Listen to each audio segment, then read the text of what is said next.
los hermanos no estaban actuando de muy buena fe porque ellos, donde y cuando sacrificaban los animales, no lo hacían realmente kosher, un lugar insalubre, en fin, realmente no eran kosher porque no estaban poniendo el cuidado necesario, solamente le interesaba era pues hacer dinero a costa de la buena fe de los hermanos.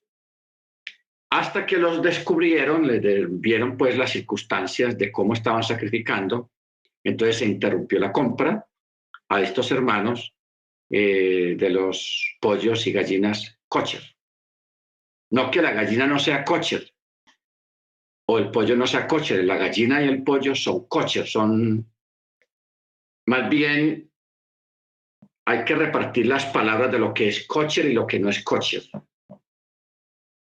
La primera palabra que se utiliza es permitido para consumo. El pollo, la gallina, el cordero, el chivo, la vaca, el toro, eh, lo que son los peces que tienen escamas y aletas, que son permitidos. Bueno, esa es la primera parte de lo que es un animal permitido. La segunda parte que lo hace ya kosher es la forma de cómo el animal fue sacrificado. Si fue sacrificado según las regulaciones rabínicas para que el animal sea kosher. Porque, por ejemplo, la gallina es permitida para comer, pero si usted o alguien coge una gallina y le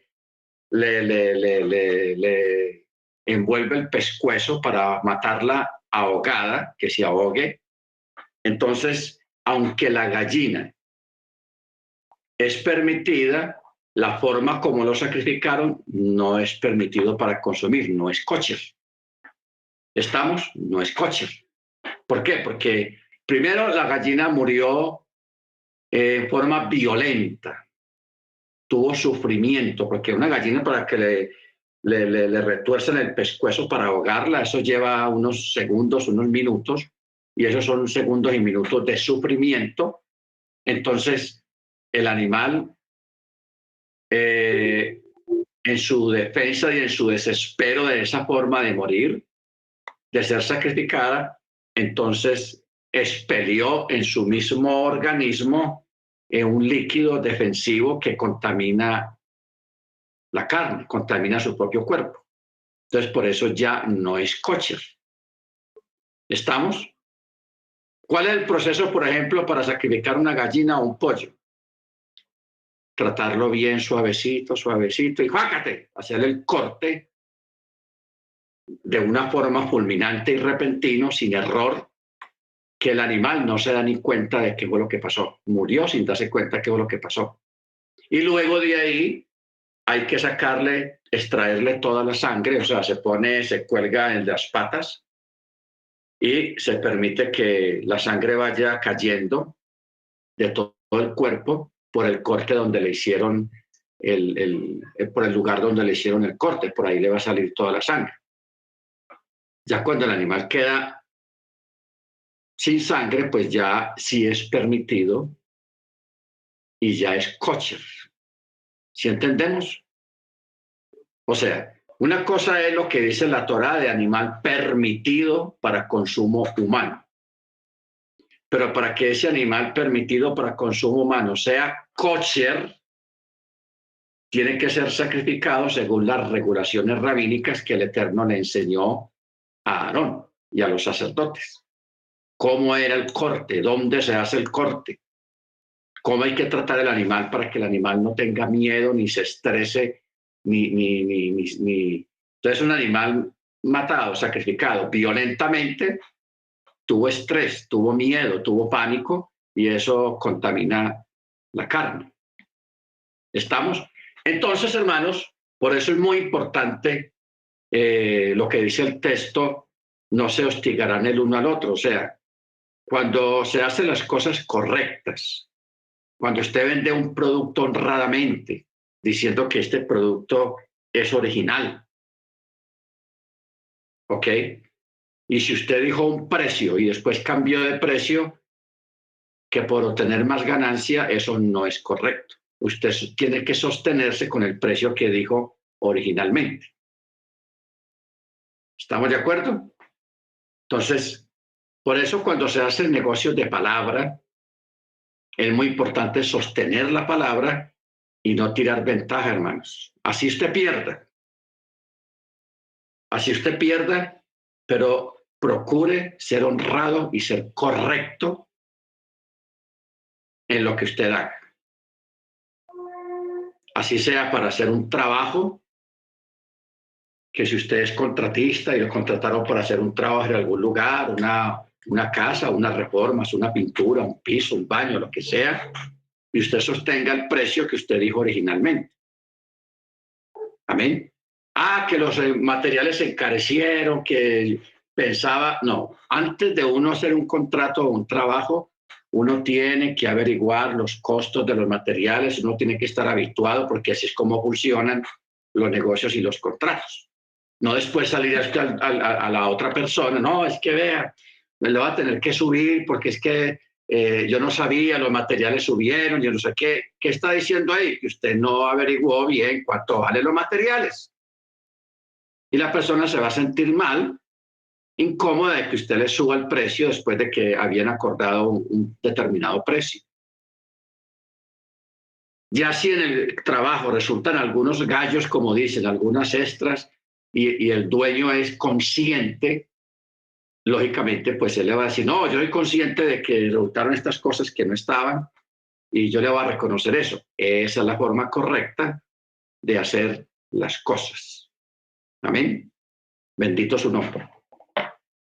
Por eso dice, no se hostigarán el uno al otro, sino que temerás a tu Elohim, pues yo soy el eterno tu Elohim.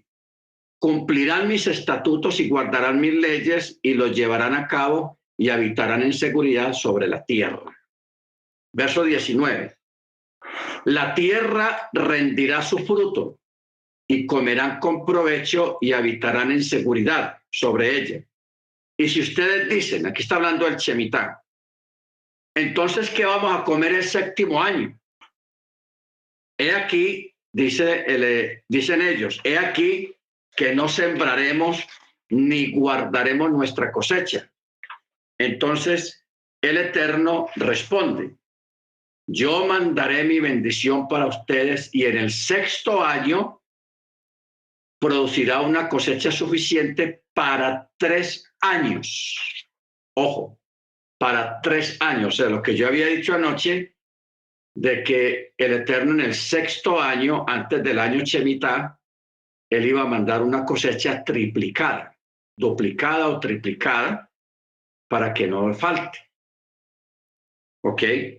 Entonces, cuando en el verso 18 dice, cumplirán mis estatutos y guardarán mis leyes y los llevarán a cabo para que habiten en seguridad sobre la tierra. El Eterno está recordando eso y a nosotros también, en el sentido de que los 70 años del exilio en Babilonia corresponden a los 70 años del Shemitah que fueron descuidados. 70 años del Shemitah que el pueblo no guardó, no lo guardaron. Entonces el Eterno se los cobró, por eso los mandó 70 años en la deportación a Babilonia. Allí estuvieron exactamente 70 años. Bendito sea el nombre del Eterno.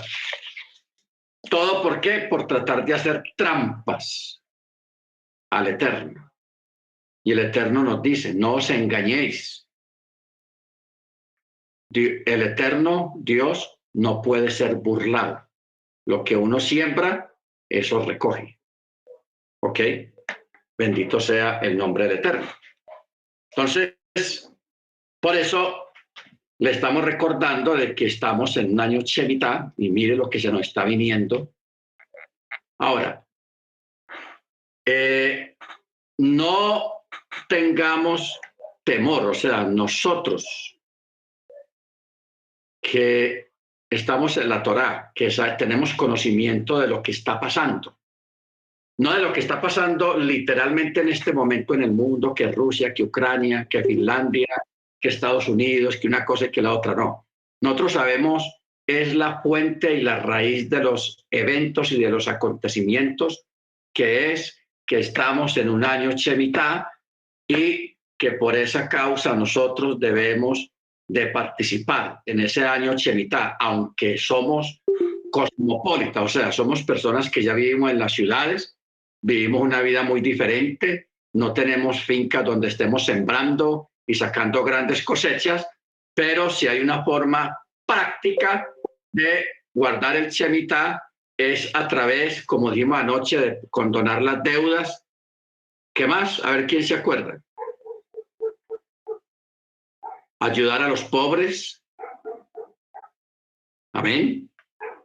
¿Cuál es el otro? Y también de hacer las peticiones para que si usted tiene una deuda con un banco, usted sepa cómo escribirle a ese banco para que le sea condonada la deuda o le rebajen la deuda. ¿Ok? Pero de parte de nosotros, condonar las deudas y la sedacá, la ayuda al prójimo. Primero con los de la congregación y luego con los de afuera. Ese es el orden que hay de parte del Eterno. Amén. Con el propósito de que sobre ti no caigan también los juicios que hay para la gente de afuera. No olvidemos que en Egipto, cuando hubo tinieblas, en Egipto había luz en Gosén, donde estaban asentados los hebreos. O sea, las tinieblas y las plagas que afectaron a todos los egipcios no afectaron a los hebreos. A los hebreos no los tocó nada de eso. Y si nosotros estamos viviendo y actuando correctamente en este tiempo, los juicios que hayan, hermanos, sobre los impíos en este Shemitah no te van a tocar a ti. No te van a tocar, vas a ser guardado. Pero para nosotros ser guardados tenemos que actuar también. En este tiempo, ¿en qué forma actuar? Actuar en el sentido de guardar comida por adelantado, o sea, prevenirnos, y también en el sentido de condonar deudas y la sedacá, acostumbrar como siempre la sedacá a los que lo acostumbran, mantenerse en esa tónica, porque eso es una forma de ser guardados de los juicios que vienen sobre el pueblo, sobre el mundo, por causa del Shemitah. Entonces nos preguntamos, ¿de qué forma la gente afuera no guarda el Shemitah? La gente afuera no guarda el Shemitah es a través de la avaricia. Los bancos depredadores con esos intereses tan grandes. La gente que presta la usura, la gente que presta un interés muy alto, ahogando a la gente para que la gente pierda sus cosas. Lo mismo los gobiernos también ahogan a sus ciudadanos con impuestos exagerados, con impuestos muy altos. Eso también tiene que ver. O sea, estamos viviendo un tiempo cuando también los patrones les roban el sueldo a los trabajadores. ¿Ok? No les pagan de la forma correcta. Cuando los gobiernos se gastan los dineros de las pensiones de los pensionados y después le sacan arman unas películas a los pensionados para justificar el despilfarro. Todo eso es lo malo que la gente está haciendo y eso es lo que trae el juicio del Eterno sobre los países a través del juicio del Shemitah. ¿Ok? Baruch Hashem. Bendito su nombre. Entonces, como hablábamos anoche de que antiguamente los judíos que vivían del campo, de las cosechas, ellos en el Shemitah hacían trampa. Ellos sí no trabajaban ese año, pero la tierra que les pertenecía a ellos, o la finca o el terreno, ellos lo rentaban a un gentil para que un gentil la trabajara durante ese año y se repartían ganancias. O sea, porque el asunto no es que la persona descanse, para eso tiene el Shabbat. El asunto es que la tierra descanse. ¿Ok? Que la tierra descanse.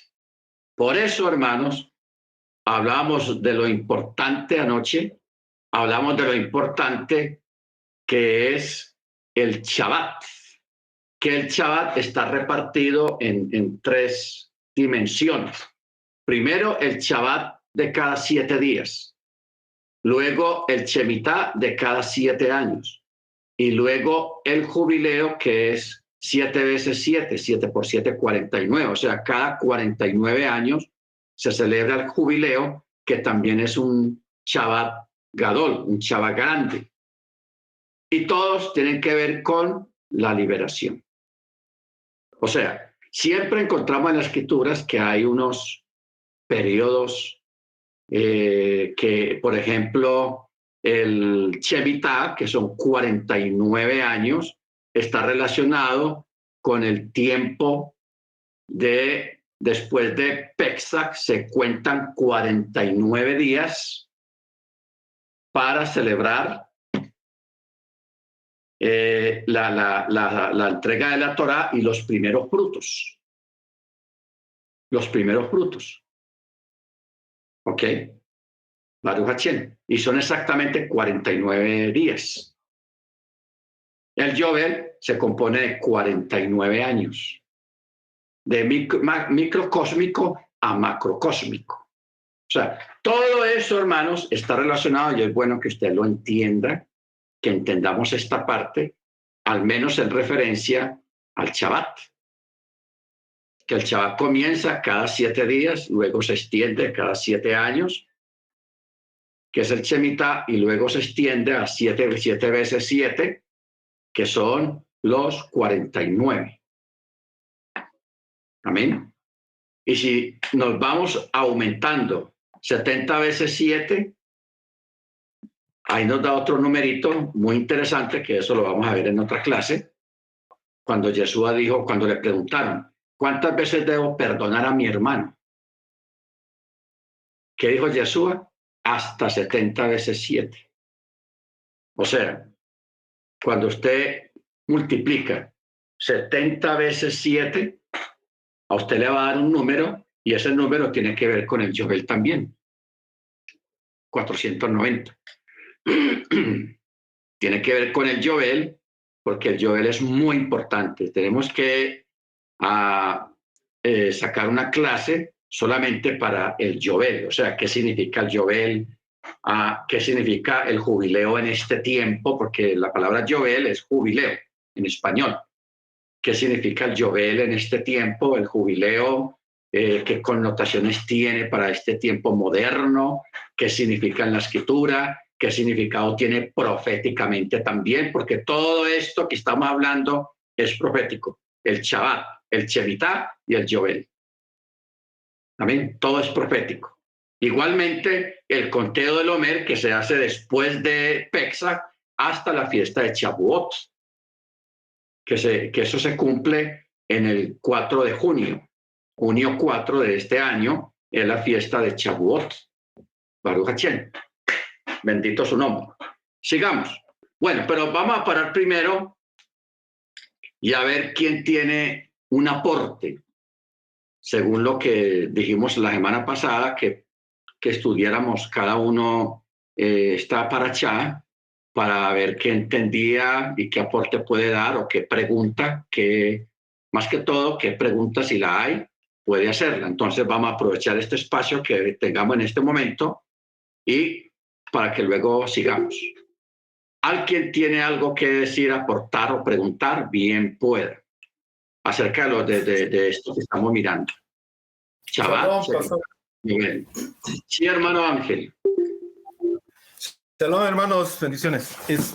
Rab, yo estuve leyendo la parashá y bueno, entiendo que son 7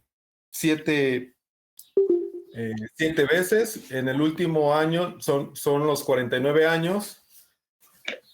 Al siguiente año, o sea, en el año 50 es el Yobel. Así quiero entenderlo, Rab, o estoy mal. Sí, claro. O sea, cuando termina el año 49, el próximo que sigue, o sea, el 50, ese es el Yobel, el jubileo. Exacto, Correcto. es ese, ¿verdad? Así es, ok. Entonces estoy bien. Y la otra, Rab, es que ahorita, ok, estamos en años Shemitah, pero en nuestro periodo, en nuestra época, en este año, ¿para cuándo caería Yobel? O sea, no sé en qué año vamos, en el 27, no, en el 14, en el 21, en el 28, en el 35. No sé en qué año vamos, ¿no? Porque, ¿y cómo se celebraría en este tiempo, no? Si nos tocara un año Yobel, nosotros, ¿cómo lo celebraríamos? Está buena, ¿no? Sí, creo que el año, yo no recuerdo la fecha, pero creo que no hace mucho pasó el jubileo, el Yobel. No hace mucho. Ya de aquí, dependiendo de la edad que tengamos para el próximo jubileo, ya muchos ya no estaremos acá, estaremos en otro lugar, amén, celebrando otras cosas muy importantes también en la presencia del Eterno. ¿Ok? Entonces, pero yo voy a averiguar las fechas, o si alguien, algún hermano la tiene. Hermano Michael, no sé si tú tienes la fecha del Yobel, que hace poco, hace algunos años pasó. Porque yo recuerdo que en Israel hicieron chipote fiesta del jubileo, del Yobel. Y el catolicismo también lo celebró. Yo recuerdo, porque la fecha que tiene la Torá acerca del jubileo es la misma que tiene el catolicismo.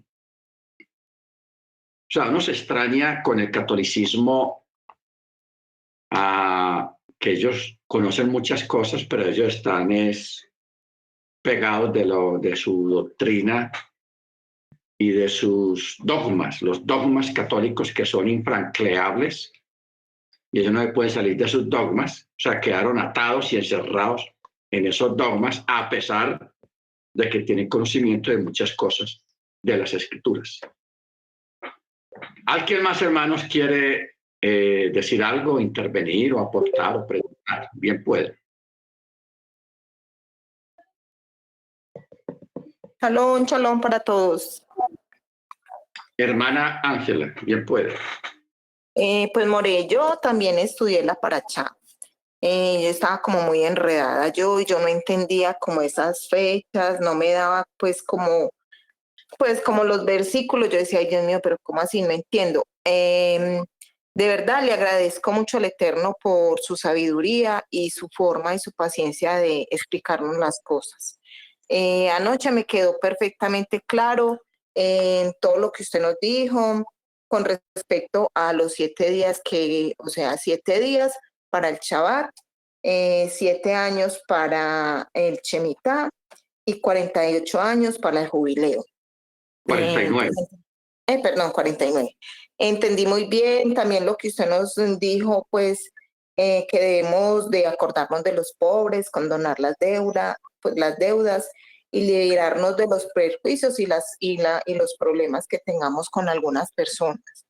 No, quedé súper bien, quedé muy contenta porque de verdad yo empecé a estudiar, pues a leer y fuera de eso me metí a YouTube a escuchar a ver si entendía como mejor, pero en la forma en que usted nos explicó, lo entendí muy bien. Que el Eterno lo bendiga y muchas gracias por su sabiduría y su paciencia para con nosotros. Amén, hermana. Muchas gracias. Bendito el Eterno. Muy bien, eso es así como lo que la hermana acaba de explicar, eso es lo que yo quiero y el Eterno primeramente, que todos entendamos esta parte, cómo funcionan los mandamientos del Eterno, porque eso es una forma técnica de cómo funcionan realmente las cosas del Eterno. Lo que pasa es que cuando uno lee en Reina Valera o en una Biblia, esta parte del Shemitah, capítulo 25, uno de pronto no entienda bien, porque es que está escrito de una forma muy escueta como para personas que ya conocen del tema. Pero una persona que no conoce el tema no va a entender muy bien estos términos y todas estas cosas. Por ejemplo, cuando dice que yo mandaré mi bendición para ustedes en el 6º año y producirá una cosecha suficiente para los 3 años. Y al 8º año sembrarán. O sea, hay cosecha para el 6º día, o sea, el 6º año, perdón. El 7º año, la tierra de todas maneras produce cosecha y el año 8º también, al año que sigue después del 7º. ¿Ok? Ahora, una cosa que se me había olvidado era en referencia de que el Eterno a través del Shemitah le da la oportunidad a los judíos, a los israelitas que eran muy pobres, a recuperarse económicamente. ¿De qué manera se recuperaban económicamente? El finquero o el que tenía un predio y que cumpliera este mandamiento, mire cómo funciona eso a lo que la hermana acaba de decir de lo que aprendió acerca de la sedacá y todas esas cosas. El dueño de la finca deja la tierra quieta un año, la tierra de todas maneras va a producir su cosecha. Esa cosecha que produce era para los pobres. Los pobres de entre tu pueblo van a entrar y el dueño no les va a impedir que ellos recojan sus cosechas y las vendan y se puedan recuperar económicamente. O sea, era una oportunidad para que un israelita pobre se recuperara económicamente y se pudiera nivelar con los demás personas. Es una forma de acordarse de los pobres y de ofrendarle a los pobres, no dándoles el dinero, sino diciéndoles, no, no te preocupes, tú puedes entrar a mi finca, a mi heredad y recoger la cosecha que le pertenece a ustedes, la gente que está pobre. Que una persona que sea bien diligente y que sea pobre, va y recoge su parte y viene otro también y otro más y vienen y recogen y de ahí venden, consumen ellos mismos los pobres y lo que les resta lo venden y se pueden recuperar económicamente. ¿Se da cuenta por qué hoy en día, si nosotros no tenemos finca y no estamos pues en esa o haciendas para cosechar, hoy en día se hace es dando la sedacá, ayudando a los pobres? ¿Estamos, hermanos? Entonces, esa es la forma de que el que tiene sus posesiones, el que tiene su hacienda, el que tiene su finca y que siempre ha estado sembrando, esa es la forma de aportar para los de su pueblo. En este caso, hablemos de que sean los ricos. Pero como los ricos son avaros, quieren todo para ellos, hasta les roban a los trabajadores. Entonces el juicio cae sobre ellos. El juicio del Shemitah. ¿Ok? Baruch Hashem. O sea, yo ahora estoy un poco, ¿cómo dijéramos? Un poco sorprendido. Hermano Michael, ¿me ayudas en estos números? Yo no recuerdo bien si son 4 trillones o 43 trillones, billones, que esos números inimaginables que Estados Unidos y los países europeos han mandado para Ucrania para ayudar a la guerra. El nuevo paquete que están discutiendo es de 43 billones, pero el total hasta ahora que han enviado creo que es 1.7 trillón, algo así, hasta ahora han enviado. Y eso es en armamento. Bueno, están argumentando un paquete nuevo de 43 billones, algo así más o menos, 43, 44, no me acuerdo la cifra exacta. Pero han enviado más de 1 trillón, pero no todo en efectivo, en municiones, tanques, sí, cosas así. Ok, gracias hermano Michael. O sea, esta cantidad de dinero no es millones, sino billones, con B grande. Eso es un dineral exagerado, hermanos, exagerado, que con ese dinero o con ese impulso, con ese tipo de ayudas, se pueden hacer muchas cosas en cada país, sea en el mismo Estados Unidos. Porque mire el problema que hay. En este momento allá no hay leche para los niños. Esa leche en polvo, no la hay. La gasolina está por las nubes. Ya hay unos lugares donde está $5 la gasolina, que eso es exagerado. $5, eso es el galón. Eso es exagerado, hermanos. Entonces, este tipo de cosas es lo que llama la atención y le preocupa a uno mucho, la forma injusta de cómo se distribuye el dinero. Y eso es lo que trae juicio. Porque mencionábamos anoche lo que el Eterno dijo a través del profeta Isaías. ¿Por qué gastáis vuestro dinero en lo que no es pan y vuestro trabajo en lo que no sacia? Oídme atentamente y se deleitará vuestra alma con grosura. ¿Ok? En eso es lo que hay que pensar, hermanos, y el juicio que le cae a estos pueblos, a estas naciones que se van en semejantes gastos, que no es de millones, sino de trillones, de billones, de esos números exagerados, números muy exagerados de dinero, hermanos, que se destinan para tirar eso, como se dice, quemar pólvora. Quemar pólvora es quemar dinero. Bendito sea el nombre del Eterno. Entonces, ese tipo de actitudes y de comportamientos es lo que trae juicio de parte del cielo. Porque son gentes, son gobiernos que tienen la escritura en la mano. Ellos saben qué dice la escritura. Hoy en día, la transmisión del mensaje de la Biblia, de las escrituras, es lo más fácil y lo más difundido hay hoy en día por las redes sociales. No es como hace 40 años que se necesitaba enviar a alguien a que les predicara, que les enseñara y todo eso, ¿no? Ya hoy en día usted va a las redes sociales, como dijo la hermana ahora, la hermana Ángela, que ella consultó por YouTube a ver qué más había por ahí, aunque ella no entendió muy bien lo que ella escuchó, vio, leyó, pero de todas maneras, todo hoy en día a través de las redes sociales está a la mano. Está a la mano. Fácil de averiguar cualquier cosa por Rabino Google, por Google. Baruch Hashem. Muy bien. Entonces, vamos a seguir.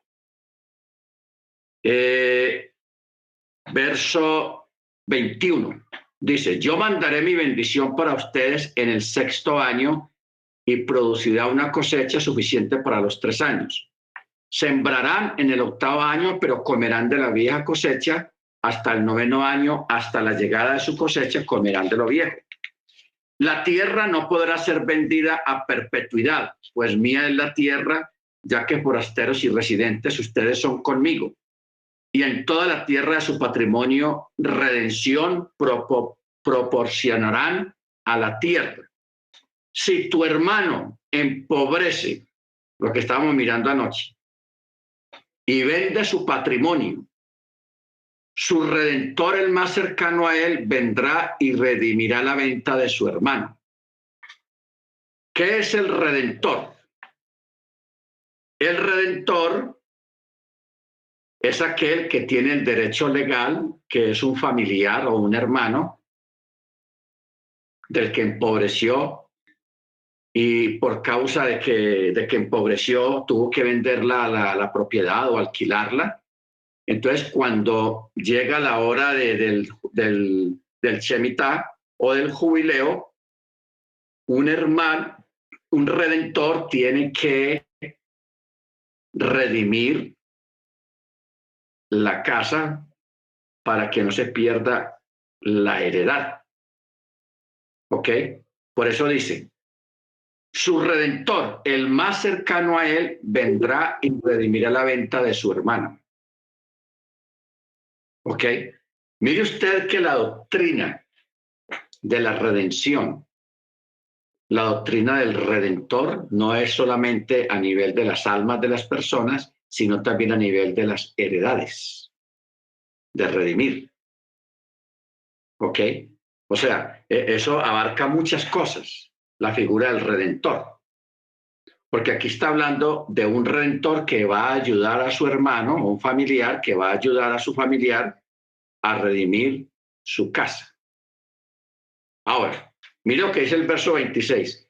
Si un hombre no tiene redentor, o sea, no tiene quien redima, pero sus medios alcanzan y posee lo suficiente para su rescate, entonces calculará los años de su venta y devolverá el excedente al hombre al que le vendió y retornará a su patrimonio. ¿Qué quiere decir esto?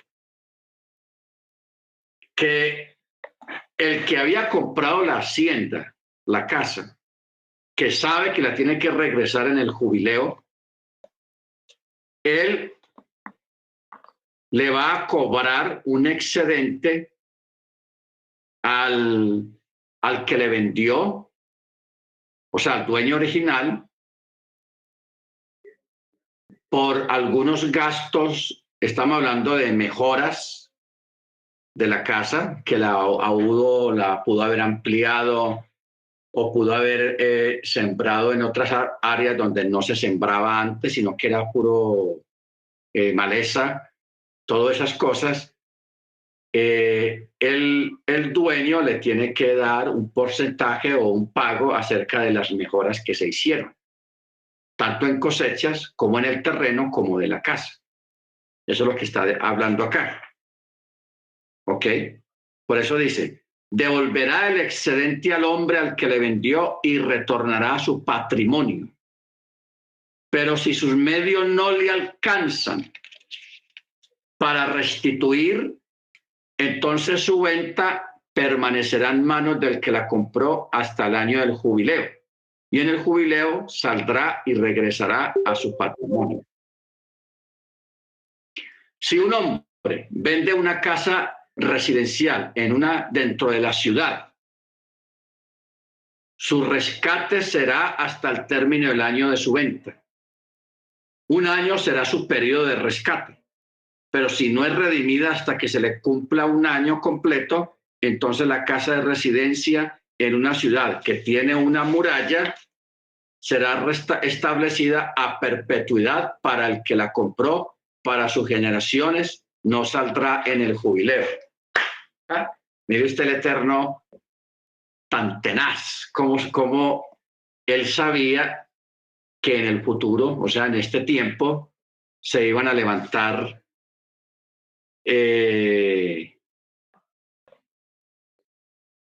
grandes ciudades, porque cuando habla ciudad amurallada está hablando de las grandes ciudades, como las hay hoy en día. Entonces, ya para una casa dentro de la ciudad la cosa cambia. Ya no cae bajo la estipulación de una heredad, sino que se puede vender, se puede comprar, se puede vender, que eso es lo que pasa hoy en día. La gente compra, vende, compra, vende, compra y todas esas cosas así, porque ahí no aplica la heredad. La heredad aplica es en el campo, en el monte, donde se siembra. Bendito el Eterno. Por eso dice, en el jubileo saldrá y regresará a su patrimonio. Pero si no es redimida, hasta que se le cumpla un año completo, entonces la casa de residencia en una ciudad que tiene una muralla será establecida a perpetuidad para el que la compró, o sea, para el comprador. Para sus generaciones no saldrá en el jubileo, o sea, no tiene nada que ver que aparezca un supuesto dueño ancestro de esa casa, no tiene ningún derecho, porque ya el que la compró ya es el propietario permanente en este caso. Y dice, las casas de los poblados abiertos, que no tienen muralla alrededor, serán consideradas como el campo de la tierra y tendrán rescate y saldrán en el jubileo. Es así. En cuanto a las ciudades de los leviín, o sea, de los sacerdotes, las casas en las ciudades de su patrimonio, los leviín tendrán rescate permanente. O sea, los leviín sí tenían ese derecho aún dentro de la ciudad amurallada, tanto fuera como dentro, por ser levitas. Verso 33. Y lo que alguien compre de los leviín, la venta de una casa o una ciudad de su patrimonio, saldrá en el jubileo, ya que las casas en las ciudades de los leviín, ese es su patrimonio entre los hijos de Israel. Usted recuerda que los leviín en la época de Moche, en la época de los reyes, ellos vivían en un sector, solamente para ellos. Ellos no vivían mezclados con las demás tribus, no. Ellos tenían su sector reservado solamente para los leviín. Y esas casas, aunque estuvieran dentro de una ciudad reservada para los leviín, estaban sí sujetas a la heredad, a la ley de la heredad, ¿ok? Y la ley del rescate, así estuviera dentro de la ciudad. Solamente esta excepción era para los leviín. Amén. Verso 34. Pero el hermano Ángel. Bien, pues. Una duda, cuando estaba hablando ahorita de la redención, recuerdo, me acordé del libro de Ruth, porque ella fue redimida por vos. Es el mismo principio que se aplica, pastor, tanto, es lo que estoy entendiendo, tanto para las tierras, así como para personas, porque cuando ella fue redimida, se le preguntó al pariente más cercano si él quería redimirla, y le dijo que no, que él se podía casar con ella para que redimiera todo lo que también tenía, las propiedades que tenían de su esposo, ¿no? Entonces, estaba haciendo yo la conexión y quería preguntarle si es el mismo principio, ¿no? Porque es, digamos, ya en un ejemplo, ¿no? Que podemos ver en la Escritura. Amén, hermano. Correcto, es correcto. Sí, gracias por acordarme de ese episodio.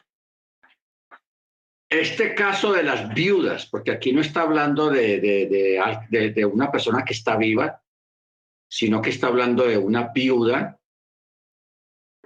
dos muchachas viudas, pero la una no quiso porque no tenía conocimiento de la Torá en ese aspecto, pero la otra sí se regresó con la suegra a la tierra de Israel, y allí fue que ella conoció lo de la ley del Redentor. ¿Por qué? Porque los hijos de Noemí, ellos habían fallecido, pero ellos tenían heredad familiar. Entonces, para que no se perdiera esa heredad, necesitaban de un redentor.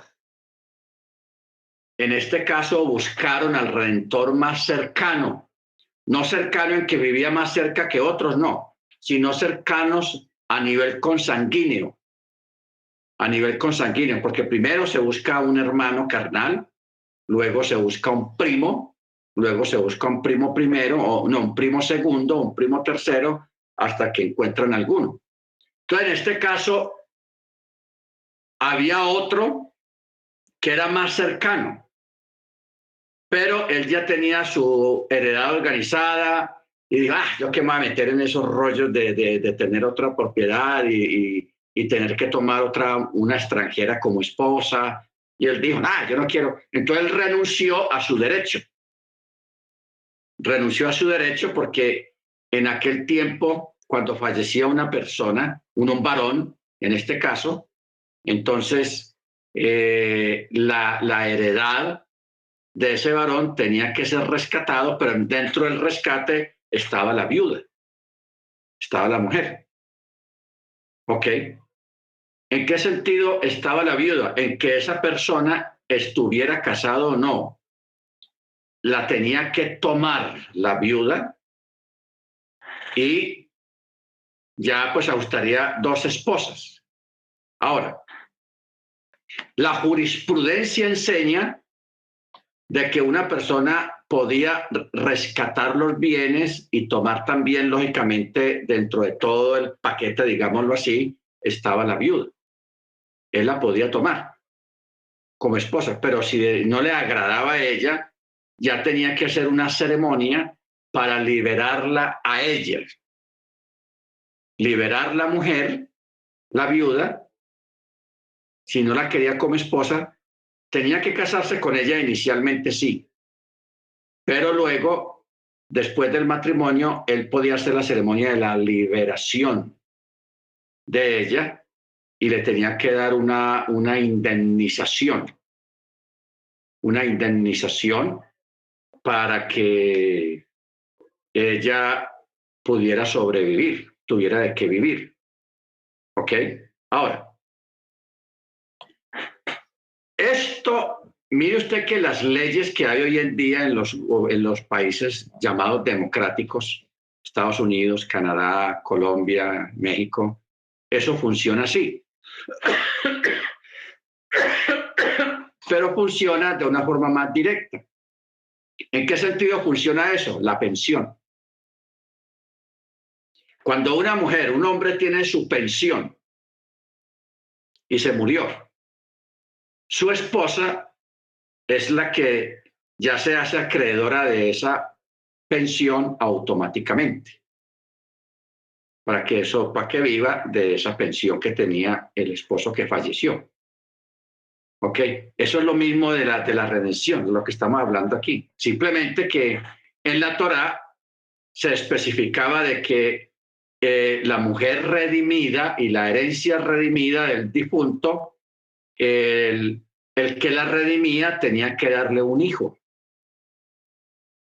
Tenía que darle un hijo para que ese hijo no llevara el nombre del papá, sino el nombre del difunto. De esa forma, perpetuar el nombre del difunto. De pronto, usted lo vea muy complicado, que no me haya explicado bien. Pero, ¿por qué el Eterno mandó perpetuar el nombre o la herencia de un varón? No estamos hablando de cosas materiales, sino de tener hijos. Porque la Torá se basa exclusivamente de familias y hay que perpetuar la simiente. Por eso la Escritura habla mucho de la simiente. ¿Ok? Entonces, por eso es que el apóstol Rav Shaul, él siempre habla, cuando habla de Abraham, dice, y aún no había nacido fulano de tal, pero ya venía de la simiente de Abraham o de Abraham, hablando de simientes, porque la simiente escogida, separada de parte del Eterno, empezó con Abraham. De ahí que comenzó la formación de el pueblo inmutable y indestructible, que es el pueblo hebreo, el pueblo del Eterno. Empezó con Abraham. ¿Hubo un accidente? Sí, hubo un accidente. ¿Cómo fue el accidente? Agar, Ismael. Ese fue, llamémoslo, el accidente, que todavía estamos pagando las consecuencias de ese accidente. Pero bueno, bendito el Eterno, todo tiene un propósito. Amén. Pero la Torá única y exclusivamente siempre se refiere a las familias, a la simiente. Entonces, cuando a un varón se le detiene su simiente, su descendencia, eso como que viene a haber un corte. Viene a haber un corte. Por eso, cuando usted vaya a una sinagoga judía, usted se va a dar cuenta que en el lobby, en la entrada de la sinagoga, siempre hay un árbol genealógico, un árbol dibujado.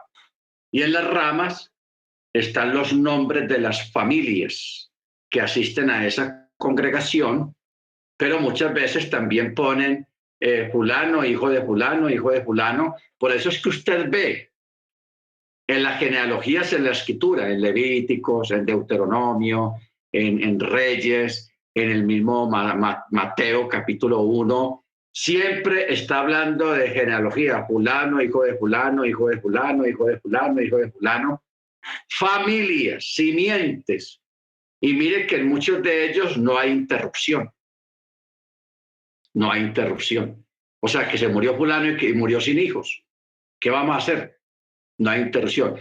Y muchas de esas familias que hoy en día prevalecen hasta este tiempo tuvieron que hacer el misbot, el mandamiento de el Redentor, de redimir. ¿Para qué? Para que no se pierda la simiente. Con ese propósito fue que el Eterno. Entonces, si llevamos esto a Yeshua, al Mesías, porque a él también se le llama el Redentor. ¿Por qué Yeshua es nuestro Redentor? Porque él vino y nos redimió y pagó el precio a Hasatán, que el Eterno lo reprenda, porque él tenía el imperio sobre la muerte, pero él pagó el precio por redimirnos. Y Hasatán le cobró el precio más alto. Ese sí le dio duro, su propia vida. Y él dijo, no, yo con tal de mantener mi propósito y lo que yo he querido hacer hasta la posteridad, yo hoy lo voy a redimir y voy a pagar el precio más alto. Por eso él nos redimió. O sea que la doctrina del Redentor, como lo estamos viendo acá, de una forma tan sencilla dentro del pueblo de Israel, de redimir a una persona, de redimir la posesión, de redimir la propiedad, de mantener la simiente, de redimir la viuda, etcétera, etcétera. Todo eso era una antesala de lo que hoy en día estamos viviendo, de que ya fuimos redimidos por el mismo Yeshua, por el mismo Eterno. Él nos redimió. Por eso Pablo dice, habéis sido comprados a precio de sangre. ¿Ok? Fuisteis comprados a precio de sangre. Que si usted va al texto hebreo, en ese texto va a decir la palabra, fuiste redimido a precio de sangre. Hermano Freddy.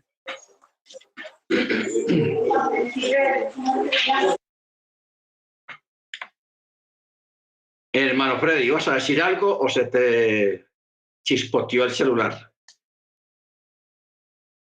Ok, bueno. Saludos. Muy bien. Entonces ya entendemos, hermanos, todo esto que es importante. Por eso las parashot son importantes porque nos abren el entendimiento acerca de todo lo que está pasando en este tiempo, lo que hemos pasado y lo que estamos pasando. Y lo que ha ocurrido realmente allá en el madero. Que fuimos redimidos. Fuimos rescatados. ¿Ok? Por eso en el verso 30 menciona la palabra redimido. Luego,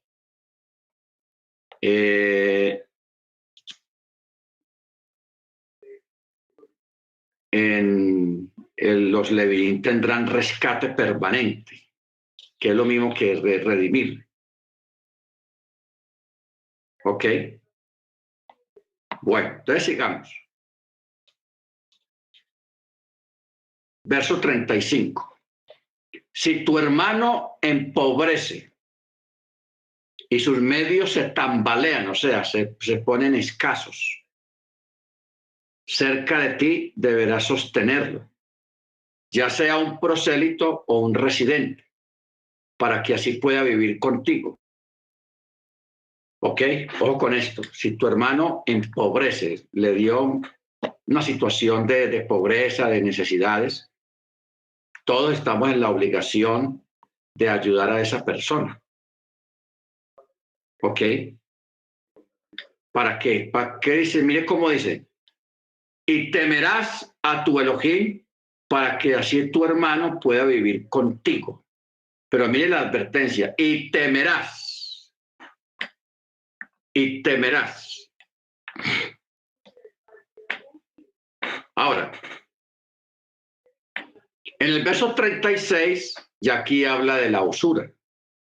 No tomarás de él a interés o usura y temerás a tu Elohim, para que así tu hermano pueda vivir contigo. Tu dinero no lo darás con interés y con usura no darás tu comida. Anoji, yo soy el eterno Elohim de ustedes que los saqué de la tierra de Misraim para entregar la tierra de Canaán para ser Elohim para ustedes.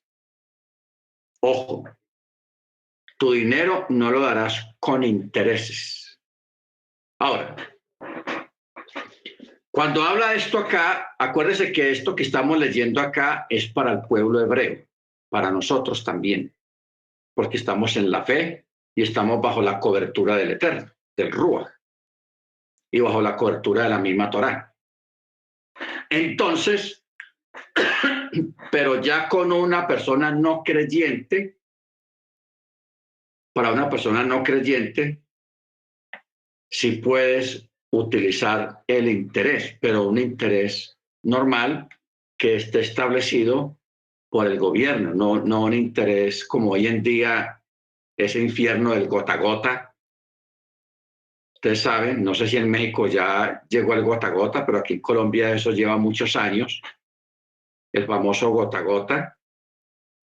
Entonces, hay que tener cuidado con eso, de no meterse en eso del gota a gota, porque eso es esclavizante, eso es perderlo todo y te ahogan con intereses, de modo que a lo último tú pierdas lo que tienes. ¿Ok? Pero nosotros, hermanos, no debemos de ser usureros. Si vas a poner un interés a alguien que no es creyente, que no es de la comunidad, se puede hacer lo de los intereses, pero dentro de la congregación, entre creyentes, no se debe de cobrar interés ni hacer usura con los hermanos. ¿Ok? Tengamos eso muy claro. Tengamos eso muy claro. Eso los intereses entre nosotros, no. No. Sí, hermana Senia. ¿Qué es el gota a gota? El gota a gota, ay hermana, siquiera que usted no sabe qué es eso, porque eso aquí en Colombia, eso es un infierno. El gota a gota, que lo llaman acá, es gente que no son de banco, sino de la calle, que la gente va donde ellos a que les presten dinero, a hacer préstamos. Pero esa gente cobra todos los días una cuota fija diaria con unos intereses, el préstamo lo hacen con unos intereses elevadísimos. O sea, si una persona presta $1,000, un ejemplo, presta $1,000, a esa persona todos los días tiene que dar $40 diarios durante determinado tiempo. Entonces la persona a veces paga hasta 3 y 4 veces, o sea, llega a pagar hasta $4,000. O sea, a la persona la asfixia porque todos los días sagradamente tiene que dar una cuota de $40 o $50 todos los días, dele y dele y dele y dele y dele. Cuando la persona se comienza a atrasar, que no puede pagar las cuotas diarias, por eso se les llama gota a gota.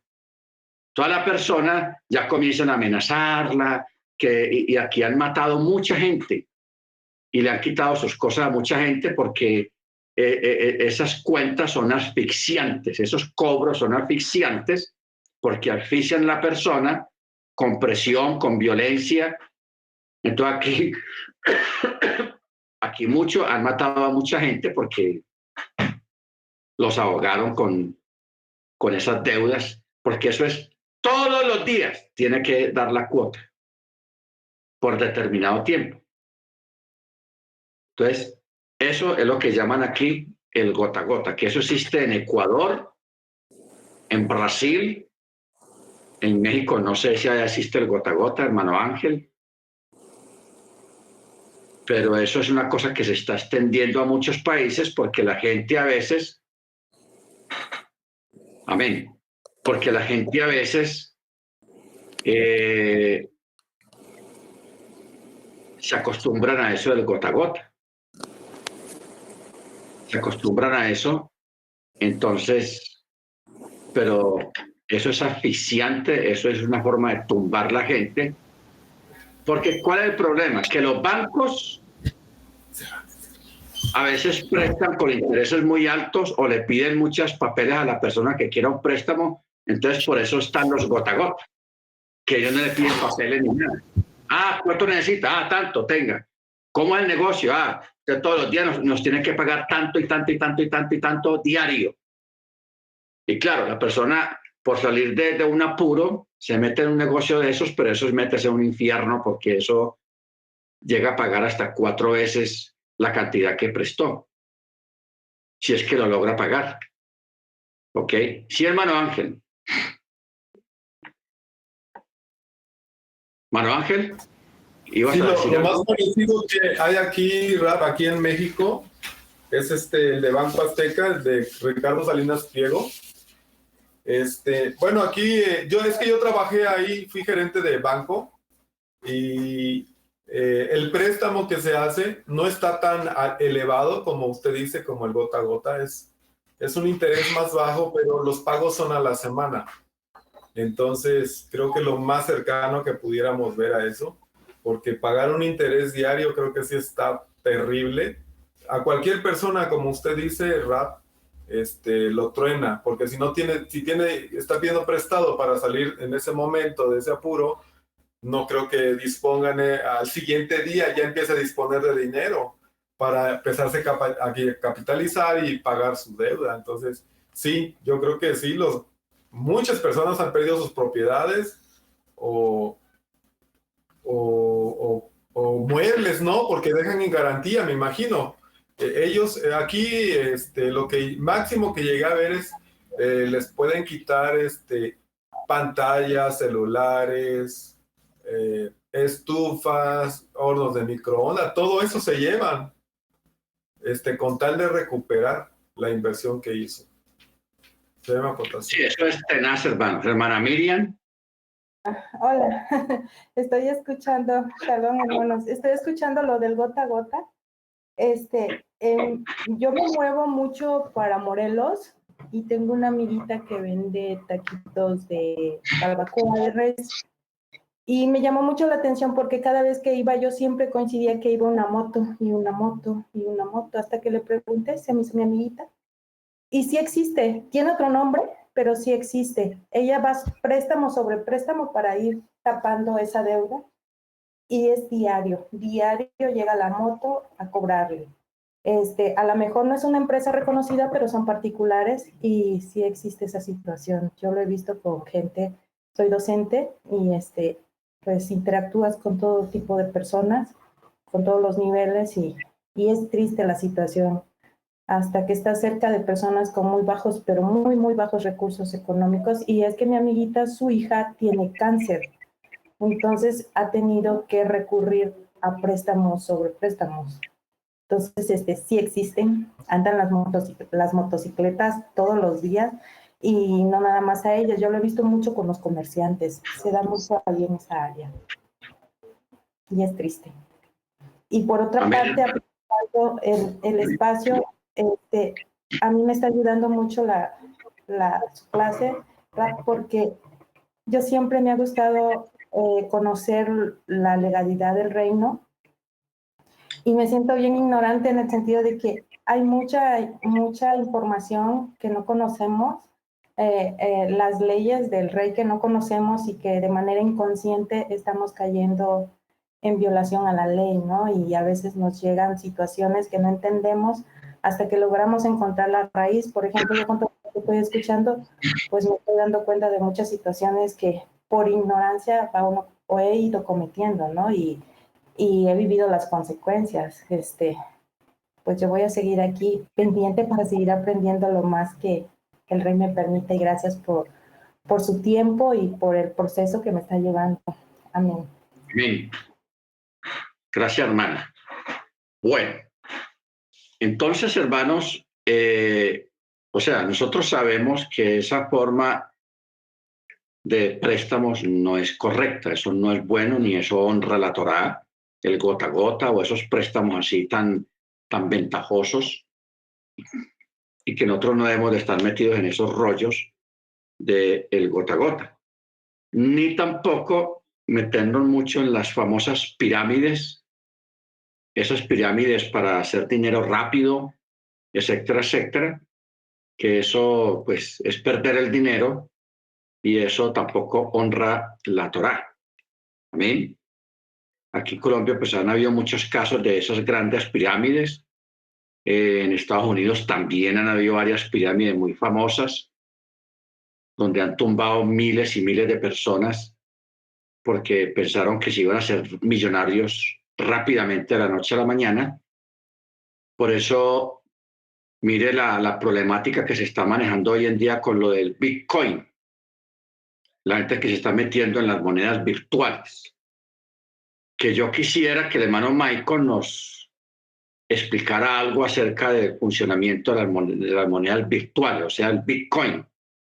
Como referencia tenemos, por ejemplo, a la República de El Salvador, allá en Centroamérica, que esa presidente pues está tratando de que el Bitcoin sea una moneda oficial a nivel gubernamental dentro del país de El Salvador.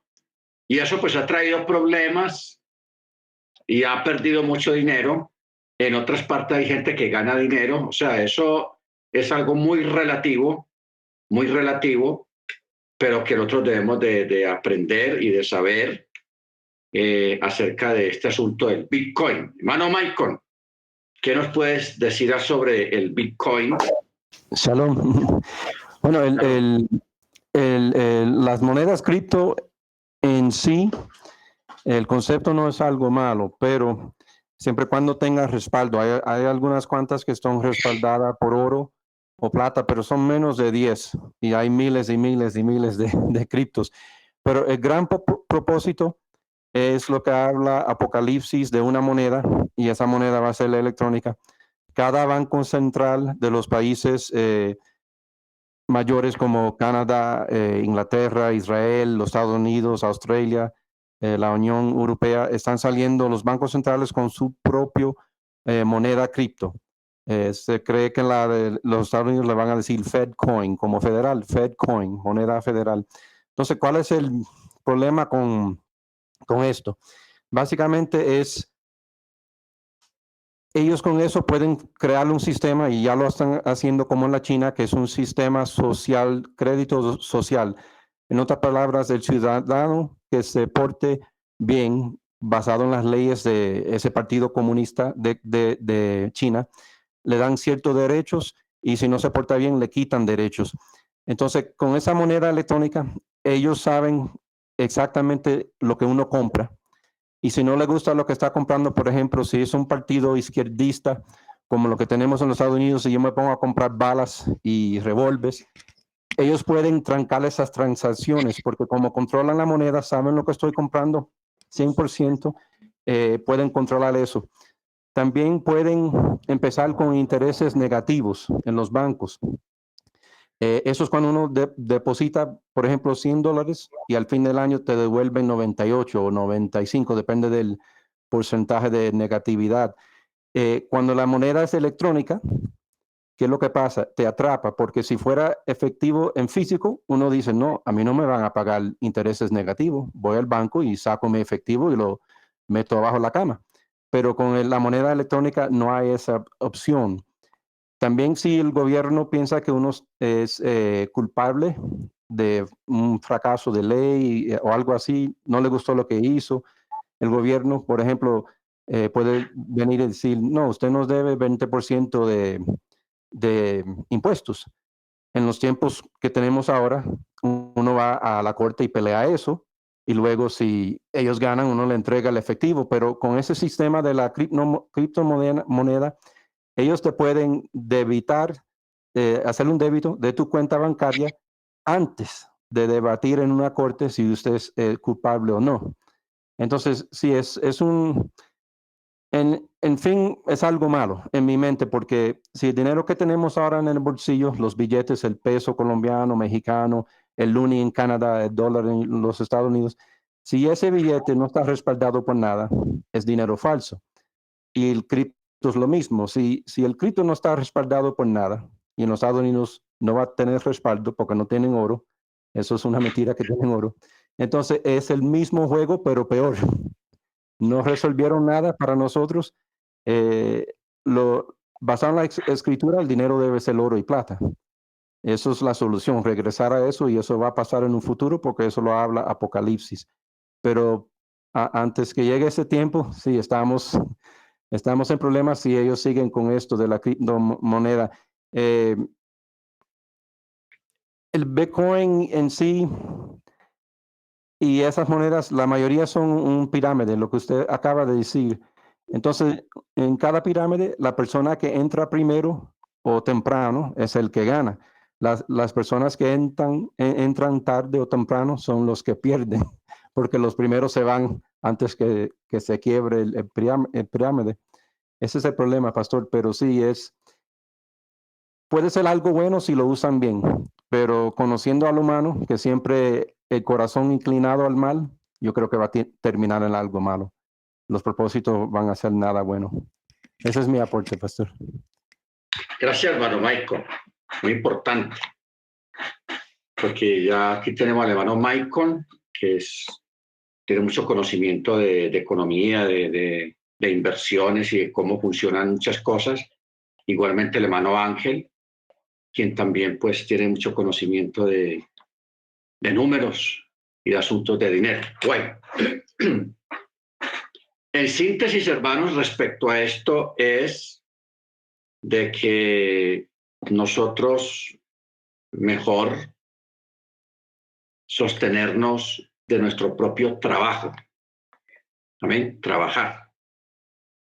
Porque usted ve que en las redes sociales sale mucho de que vea que fulano de tal, en tal ciudad, se hizo rico, millonario, averigua cómo se hizo millonario. O sea, puras ofertas que la mayoría son ficticias, trampas para una persona que no entiende mucho del asunto, pero quiere dinero rápido, sin mucho trabajo. Y eso la mayoría de las veces es una trampa porque a la persona le roban el dinero, lo pierde. Entonces, como decía el hermano, los famosos pirámides, a los primeros que comenzaron al principio les va bien.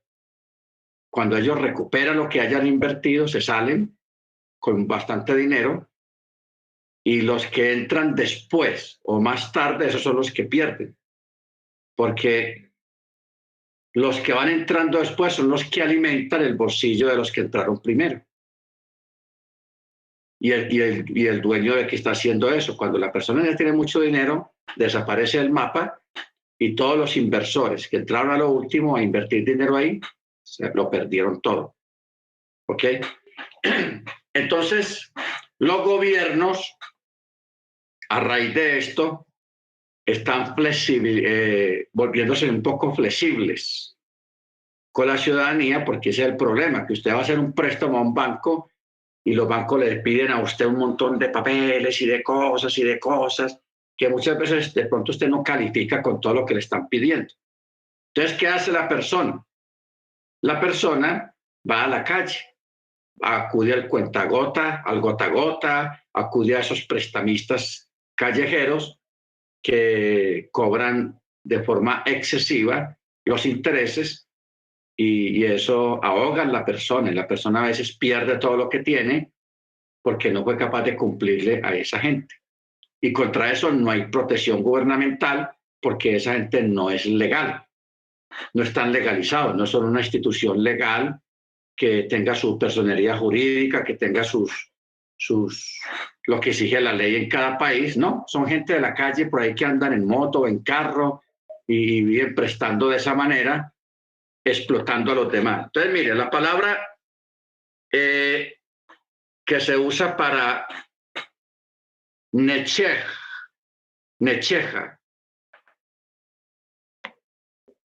Las dos palabras, interés o usura, viene a ser lo mismo. Simplemente que para interés usa una palabra y para usura usa otra, pero los sabios dicen que viene a ser lo mismo. O sea, el vocablo necheja, aquí traducido por interés, literalmente significa mordida. Mire usted, una mordida. Por su parte, el vocablo narbit, literalmente significa incremento. Entonces, necheja es interés y usura es narbit, que quiere decir incremento. Ahora, ambos vocablos designan lo mismo, interés o usura, y es posible que la Torá haya utilizado dos términos diferentes, no solamente para responsabilizar al transgresor por la transgresión de dos mandamientos negativos, sino también para enfatizar en dos aspectos implicados en la prohibición de cobrar a interés a un judío. Un aspecto es el de morder al prójimo, o sea, la usura, acto equivalente a morderlo económicamente, y el segundo es el de incrementar la propia riqueza mediante la pérdida del dinero del prójimo, o sea, enriquecerse a costa de los demás. Eso es lo que dice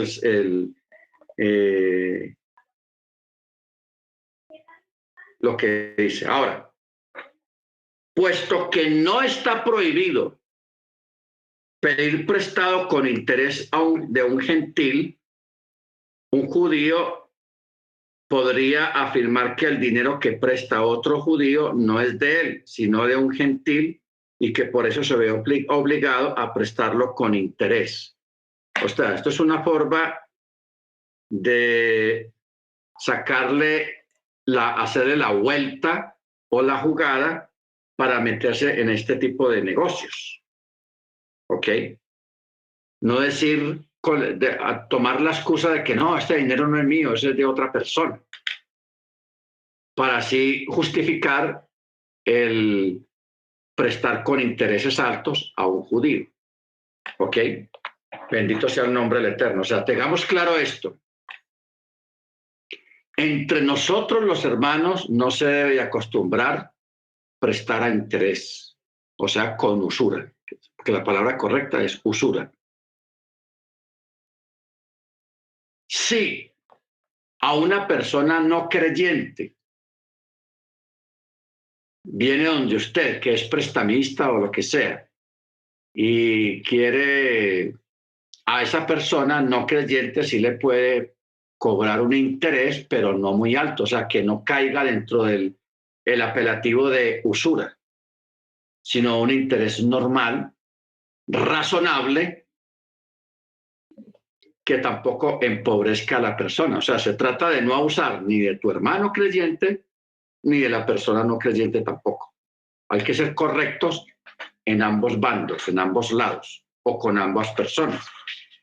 Amén. Por eso dice el verso 37, tu dinero no lo darás con interés y con usura no darás tu comida. Yo soy el Eterno, tu Elohim, que lo saqué de la tierra de mi reino para entregarle la tierra de Canaán para ser Elohim de ustedes. Si tu hermano empobrece contigo y es vendido a ti, no lo harás trabajar con trabajo de esclavo. Como empleado o residente será contigo hasta el año del jubileo, trabajará contigo. ¿Ok? Esto se refiere a alguien que cayó en desgracia económicamente. Estamos hablando entre creyentes, que cayó en desgracia y él se le ofrece a usted. O sea, cuando una persona no tiene cómo pagar una deuda, esa persona se le ofrece al dueño de la deuda para trabajarle a él como pago de la deuda, pero ese trabajo, dependiendo del monto de la deuda, se termina sea en el Shemitah o sea en el jubileo. ¿Ok? O sea, esta norma la puso el Eterno para que un hermano no tenga un esclavo, a un mismo creyente, a un mismo hermano, como esclavo, como siervo, de forma permanente. No se puede. No se puede. Esa persona será liberada automáticamente en el jubileo. Lo tendrás que soltar. O en un Shemitah. Si es poco el dinero que te debe, la persona trabajará para ti, pero no hará trabajo de esclavo. ¿Qué quiere decir este texto que dice, si tu hermano empobrece contigo y es vendido a ti, no lo harás trabajar con trabajo de esclavo? ¿Cuál es el trabajo de esclavos? En aquella época, hermanos, un esclavo le tocaba lavar los pies de los habitantes de la casa cuando llegaran de la calle, porque en aquella época las calles no estaban pavimentadas ni encementadas, todo era puro polvo y pantano. Entonces, si había lluvia, la gente recoge todo ese pantano, entonces el siervo le correspondía lavarle los pies al dueño de la casa y a la esposa y a los hijos cuando llegaran de la calle. Lavarle los pies a todos. Y si llegaba una visita y el dueño le decía, ve, lave los pies a mi amigo, también se los tenía que lavar. Un esclavo también estaba a cargo de asear los baños, de la cuestión de los baños, porque los esclavos no cocinaban. No, era el trabajo más sucio y el trabajo más tenaz. Hubo un tiempo, de pronto no en Israel, pero en otros países, habían esclavos que cuando una persona pues hacía sus necesidades, el esclavo era el que lo limpiaba, lo lavaba. O sea, ser esclavo era una cosa tenaz en esa época tan primitiva, antiguamente. Entonces, por eso llama la atención de que Yeshua, en el día de Pesach, en la cena de Pesach, antes de comenzar la ceremonia, ¿qué hizo él? Se puso una toalla aquí en la cintura, trajo agua, en un recipiente para esos menesteres, y dijo, vengan muchachos que les voy a lavar los pies. Los discípulos se sintieron avergonzados porque ellos sabían que ese era un trabajo de esclavo. Por eso Pedro fue el primero que dijo, Señor, si a mí no me lava los pies, ¿cómo le ocurre? Eso es trabajo de esclavo. Entonces, Pablo, hablando de eso, él dice, aquel que dejó su trono de gloria y se humilló a sí mismo en forma de siervo. Pero si usted va y busca el original, no dice siervo, sino esclavo, hermanos. Esclavo. O sea, Yeshua se pegó una humillada, porque hoy en día nosotros no tenemos el concepto de un esclavo, porque vivimos un sistema muy diferente de vida. Pero en aquella época eso estaba muy marcado. Estaban los administradores, los trabajadores, pero también estaban los esclavos, que eran los que hacían los trabajos sucios. Les tocaba recoger el popó de los animales, de los perros, de los gatos, limpiar todo eso. Eso era el trabajo de ellos, el trabajo sucio, el trabajo más miserable era de los esclavos. Por eso dice aquí el texto, si tu hermano empobrece contigo y es vendido a ti, no lo harás trabajar de esclavo. Aquí el Eterno está estableciendo una diferencia, lo que es un trabajador normal a lo que es un esclavo. Un esclavo y un trabajador en una casa no eran lo mismo. Un esclavo es un esclavo y un trabajador es un trabajador y le toca otros menesteres dentro de la casa. Por eso el Eterno pone énfasis aquí. No será trabajo de esclavo. Por eso dice Rashi, esto se refiere a trabajo ignominioso, por medio del cual se puede reconocer al individuo como esclavo. Por ejemplo, que no porte las ropas del amo detrás de él en la casa de baños y que no le ponga los zapatos al amo. Como empleado o residente, lo cual implica trabajo agrícola en la tierra y labor de artesanía, trátalo como a los demás asalariados. ¿Ok? Bendito sea el nombre del Eterno. Entonces, cuando uno ve lo que Yeshua hizo, hermanos, la forma como él se humilló, ¿sabe para qué lo hizo él? Él lo hizo por muchos motivos, pero vamos a mencionar en lo que compete a nuestro conocimiento por qué lo hizo. Hay hermanos, personas creyentes que de pronto se consideran mucho, o sea, tienen un concepto muy alto de sí mismos. Entonces piensan que si barren la casa, su propia casa, que eso es una humillación para ellos. Ay, ¿cómo así? Yo barrer. Que si lavan los platos en la cocina, que eso no es para ellos, ¿no? Es que yo soy hijo del rey. ¿Cómo le ocurre que yo voy a barrer la casa? No, eso es para la empleada de servicio, eso es para esto. Porque hay personas así que se les sube arriba el tener un empleado de servicio o tener dinero o tener una posición, lo que sea, o un estudio, y piensan que ciertas actividades, eso no es para ellos. Piensan eso, porque se les subió la cosa a la cabeza. ¿Se da cuenta? Entonces, dígame, un creyente que tenga esa forma de pensar errónea y equivocada, lea la escritura al mismo Jesús lavándole los pies a los apóstoles, que era un trabajo miserable, duro y sucio, que era trabajo de esclavo. Y si él lo hizo, ¿por qué nosotros no lo podemos hacer? Barrer la casa, trapear, hacer limpieza. Así sea la casa de otra persona. Si usted llega a una casa de visita y lo recibieron bien y te atienden bien, ¿qué hay de malo que usted diga, yo antes de irme, que ya me voy a ir para mi casa, voy a dejar bien, a asear el cuarto donde estuve, voy a limpiar el baño, lo voy a dejar todo titino, todo bien limpiecito?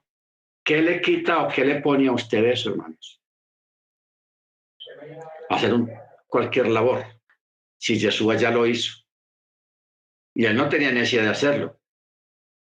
¿Por qué? Porque él es el rey, nosotros no somos reyes. Usted no es el rey ni es la reina. En cuanto al reino. Pero si Yeshua lo hizo, ¿qué le quita a usted que lo haga? No le quita nada, hermanos. ¿Ok? Recoger un papel, limpiar algo, eso más bien lo honra a usted. No lo rebaja de ninguna manera. No se deje llevar por los estándares sociales allá afuera. Esos estándares sociales que hay allá afuera son dañinos. No provienen del Eterno ni provienen de la sabiduría, sino que más bien exalta el orgullo, exalta la soberbia de las personas. Entonces, o sea, si una persona trabaja en una casa, en los oficios de la casa, eso es un trabajo honroso. ¿Ok? Y no hay que dar vergüenza ni humillar tampoco, ni hablar nada, ni comentarios suspicaces acerca de eso. Es un trabajo honrado, no le está robando nada a nadie. ¿Por qué si exaltamos a los que trafican con drogas, que eso sí es la cárcel, que eso sí es vergonzoso, una persona traficando con drogas, vendiendo marihuana, vendiendo pastillas, vendiendo vicio por ahí en la calle? ¿Por qué nadie dice nada de eso? ¿Ah? ¿Por qué la gente se queda callada? Pero si es otro trabajo diferente, hacer limpieza, cosas así, la gente se siente mal, la gente trata de... No, hermanos, nosotros tenemos que poner los pies sobre la tierra. ¿Ok? Y ver que el Rey de Reyes, Señor de Señores, el Todopoderoso. Mire, yo le describo semejante potencia.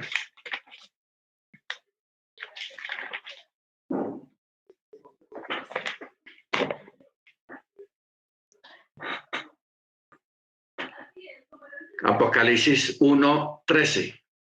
Y en medio de los 7 candelabros vi a uno semejante a hijo del hombre, vestido de una túnica de talar, ceñido a la altura del pecho con una faja de oro.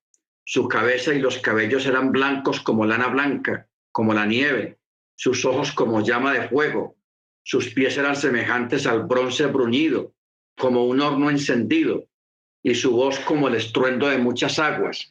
Y en su diestra tenía 7 estrellas, y de su boca salía una espada aguda de doble filo, y su semblante era como cuando brilla el sol en su fuerza.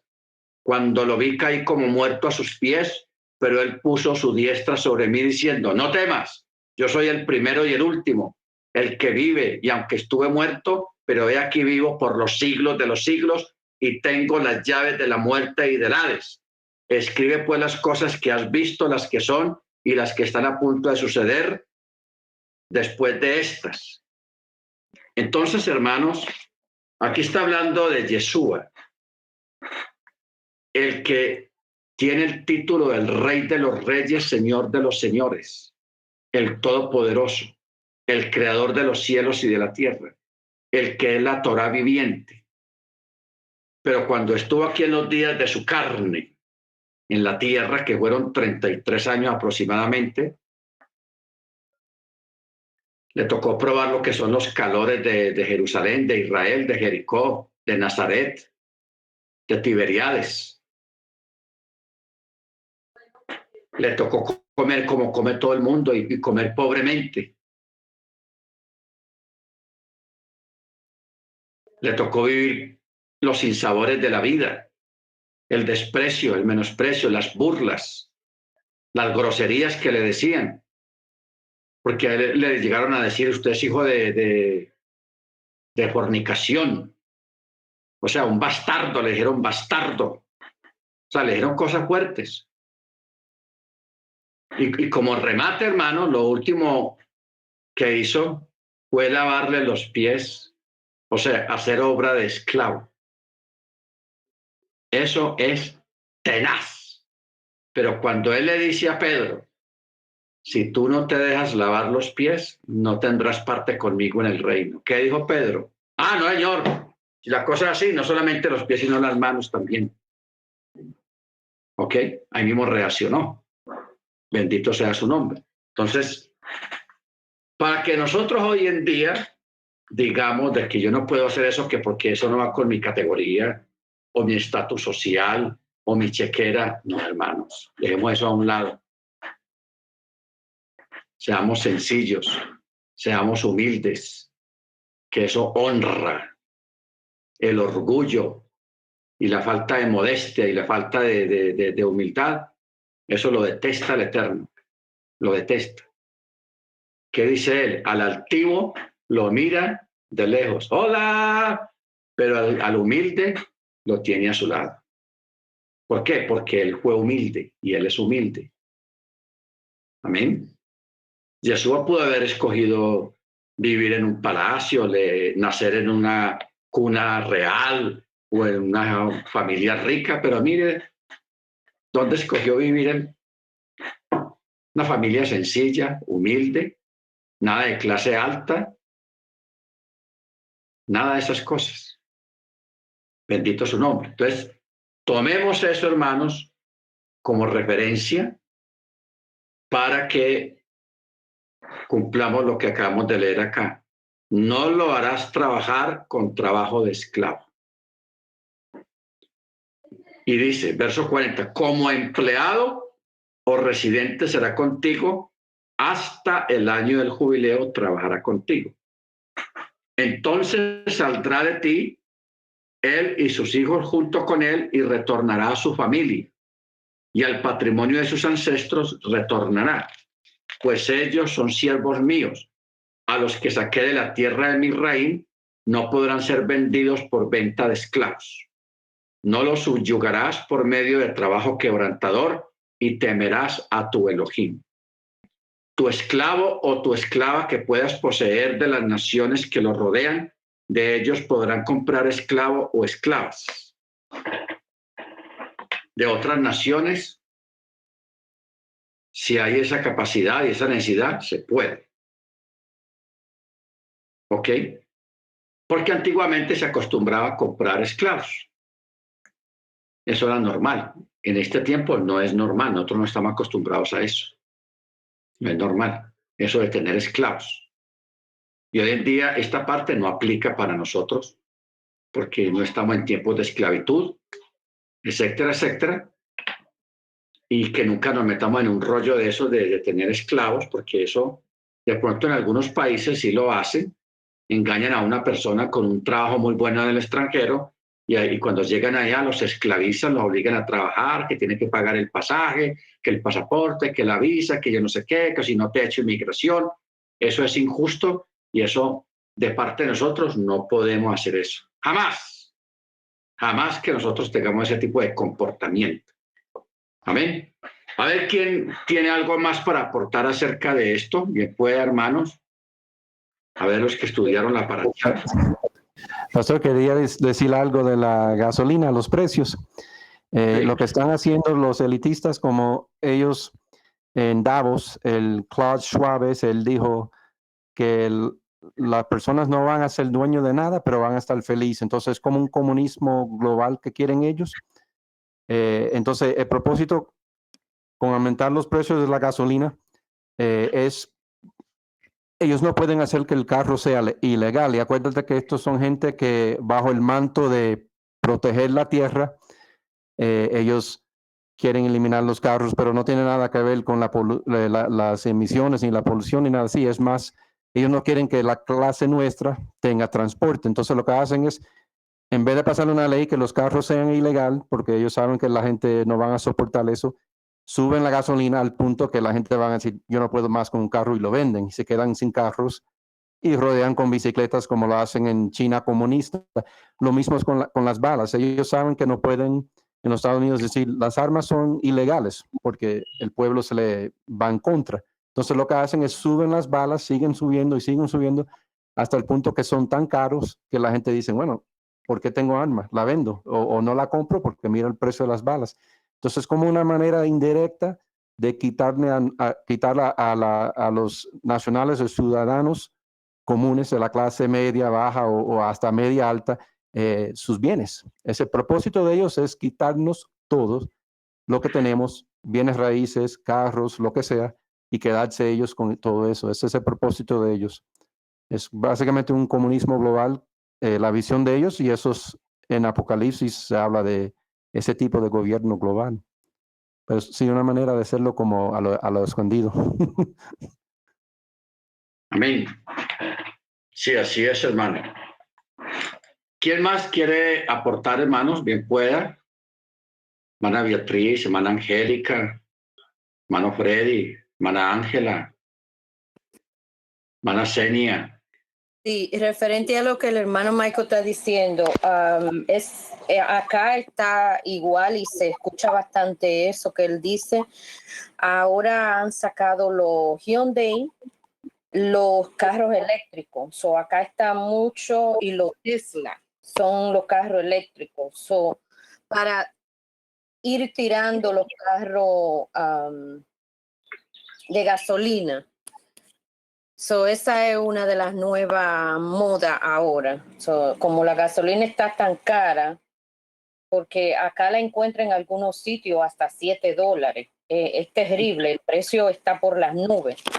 Y si la encuentra a $5, pues con gusto comprarla y llenarle el galón, pero tampoco le dan opción a uno coger gasolina extra y llevarla. So, tienes solo que usar la que va a llenar el motor y ya, o el tanque. Pero esa es la otra. So, los Tesla y los Hyundai son los que están ahora saliendo mucho. Hay muchos de esos vehículos por ser eléctricos para tumbar los carros de gas. Esa era le voy a tomar la palabra al hermano Michael. Ese era mi aporte con referente a lo que él mencionó. Pastor, quiero hablar un poquito de carros eléctricos. No sé si los hermanos saben o no, pero soy ingeniero mecánico y lo que hago el día entero es manejo flotas de carros, tractomulas. Eso es lo que hago yo para ganarme la vida. Entonces, el carro eléctrico es básicamente un fraude si uno se pone a verlo de un punto de vista macro. ¿Por qué? Primero te cuesta más el carro inicialmente, porque el carro de gasolina es más barato. Luego, para cargarle las baterías, eso hay un cobro, porque la electricidad de su casa no es gratis y eso va aumentando mucho. Entonces, va a haber un día que cargar un carro eléctrico va a costar lo mismo que tanquearlo con gasolina. Si se elevara la batería, las baterías, yo me acuerdo cuando trabajaba por la Toyota y el Prius era un carro nuevo, híbrido, esa batería costaba hasta $10,000. Entonces nosotros, como éramos la fábrica y los carros eran nuevos, todavía como un experimento, le pagábamos el costo a la batería al cliente como algo bueno, ¿me entiende? Como una ayuda porque eran muy caras y como era el principio de eso de eléctrico, en ese entonces era muy caro. Pero también te dicen que eso cuida la tierra comprar un carro eléctrico. Y mira que es mentira porque el carro eléctrico lleva mucho más cobre y mucho más plata para construir. Y también otros materiales, metales como el níquel y lithium para las baterías. Entonces, causa que haya más minería de la tierra, que lo que hace eso. Cuando minan, eso ensucia el aire y contamina la agua, ¿me entiendes? Y también cuando uno carga ese carro, la planta eléctrica, eso no es electricidad solar ni de turbina, eso es electricidad quemando o carbón o quemando petróleo para cargar ese carro supuestamente limpio, pero ¿de dónde sale la electricidad? De un lugar sucio, de una planta eléctrica. Entonces, sí, es un truco. No es lo que te han dicho. Puede ser que en el futuro bajen los precios y puede ser que en un futuro las plantas eléctricas tengan electricidad limpia y puede ser que sea lo que están diciendo que es, pero en el momento no es lo que dicen. La verdad que es una trampa. Yo prefiero carros de gasolina por este momento, pero sí, es una trampa. Y Tesla solamente sobrevivió cuando empezó como una fábrica porque Elon Musk, que es el presidente, Obama le daba mucho aporte del gobierno, dinero del gobierno, porque como era una compañía green, verde, como de cuidar el ambiente, él no dejó que Elon Musk terminara en fracaso, ¿me entiende? Entonces por eso ese man sí salió como exitoso, pero con el aporte del gobierno. Si no fuera por eso, nunca hubiera pasado. Eso es todo, pastor y hermanos. Amén. Muy importante las recomendaciones para los que planean conseguir carro y cosas así. Hermano Ángel. Gracias. Bueno, gracias, hermano Michael, por la aportación. Yo estuve como asesor de ventas de Honda, hermanos. Y bueno, la estrategia de venta que utilizábamos era en el Civic híbrido, precisamente lo que está diciendo el hermano Michael, que es bueno, ese maneja dos motores, un motor eléctrico y un motor de gasolina, los dos al mismo tiempo. Y bueno, se reduce las emisiones de contaminantes y bueno, ese es el principal pues argumento, ¿no?, de venta que teníamos de este vehículo. Y qué bueno que me dice esto. Yo la verdad sí había en un momento pensado comprar mejor un coche eléctrico, pero buena estrategia por ese lado. Por otro lado, aquí en México ahorita ha subido mucho la gasolina. Está en $5 el galón aquí en México. Está, no sé, creo en la clase de ayer o en la antepasada mencionaron algo así, pero aquí nosotros lo estamos viviendo a $5. Está carísimo, de verdad. Yo la camioneta que traía más o menos me costaba llenarla 200,000 pesos colombianos. Y el coche híbrido aquí está arriba de 100 millones de pesos colombianos, 500,000 pesos mexicanos. Entonces, sí es como dice el hermano Michael, es un alto costo. Están arriba de 100 millones, entonces sí es un alto costo y ya no representa, ahorita ya realmente no veo un gran beneficio. Por otro lado, por otro lado, No, bien, siga, perdón. Ok, por otro lado, México, hermanos, acaba de hacer una estabilización de la canasta básica, porque se está subiendo, como ya hemos mencionado en otras clases, el costo de los insumos de la canasta básica ha estado subiendo. Imagínense, Rap, que cuando yo me fui a Colombia en diciembre, el aceite estaba en 30 pesos mexicanos. Ahorita que regresé, hoy, si yo voy al supermercado, está en 50 pesos. O sea que subió más del 50% en 4 meses, en 5 meses. Ha subido muchísimo la canasta básica. Entonces lo que hizo el gobierno fue estabilizar ahorita los precios de la canasta básica. Aceite, arroz, frijoles, pues bueno, los productos de canasta básica, ¿no? Entonces ya se ha estado resintiendo mucho y la inflación sí nos ha estado pues comiendo, ¿no?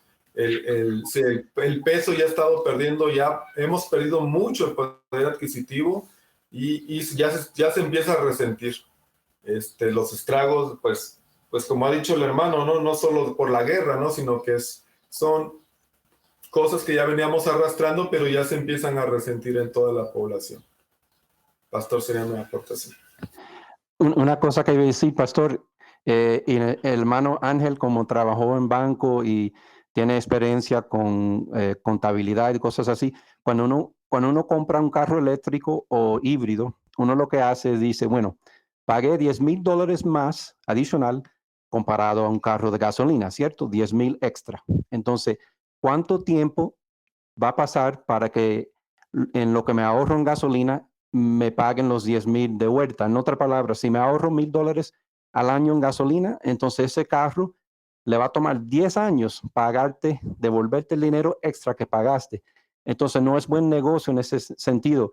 Ellos basados en los estudios están diciendo 7, 8 años para que te regrese el dinero que ahorraste en gasolina, pero que pagaste extra comprando ese coche. Entonces siempre en este punto en tiempo no es negocio. La verdad que no es negocio. Eso es tenaz. Ok, una cosa sí quiera que el hermano Ángel lo menciona, lo del aceite. Los hermanos que puedan comprar aceite de demás, cómprenlo. Porque el aceite, eso es el de la flor, ¿cómo es que se llama? Se me fue el nombre. El que tiene una flor. Girasol. ¿Cómo, hermana? Aceite de girasol. Ese aceite venía de India y de Rusia, ya no lo van a vender más, o sea, ya no va más. Entonces, si ya en México el hermano Ángel notó que el aceite subió casi un 50%, porque aquí en Colombia no ha subido a ese precio de 50% más, pero va a subir o ya está subiendo. Entonces, para prevenir los que puedan comprar aceite de demás para guardar, háganlo ahora porque después esos precios van a estar por las nubes y no vamos a tener cómo mantener la compra del aceite si uno se descuida en eso. Bueno, mis hermanos, vamos a parar acá. Esta semana vamos a estudiar la parashá que sigue, que se llama Bejucotai. Bejucotai. Está en Levíticos 26. Levíticos 26, todo el capítulo 26 trata sobre la parashá Bejucotai. Para que lo estudien esta semana. Levíticos 26. ¿Ok? Muy bien, vamos a cerrar ya La familia Rubio Rodríguez, hermano Daguito, la hermana Amparo y los pibes se preparan para recitar el Shema, es tan amable. El hermano Michael, el chofar, el sonido del chofar. La hermana Beatriz es tan amable para hacer la oración de la semana que termina. Y la hermana Amparo, de nuevo, la hermana Amparo para hacer la oración por la semana que comienza. ¿Ok? ¿Estamos bien? La semana que comienza. Hermana Amparo y primero la hermana Beatriz por la semana que termina.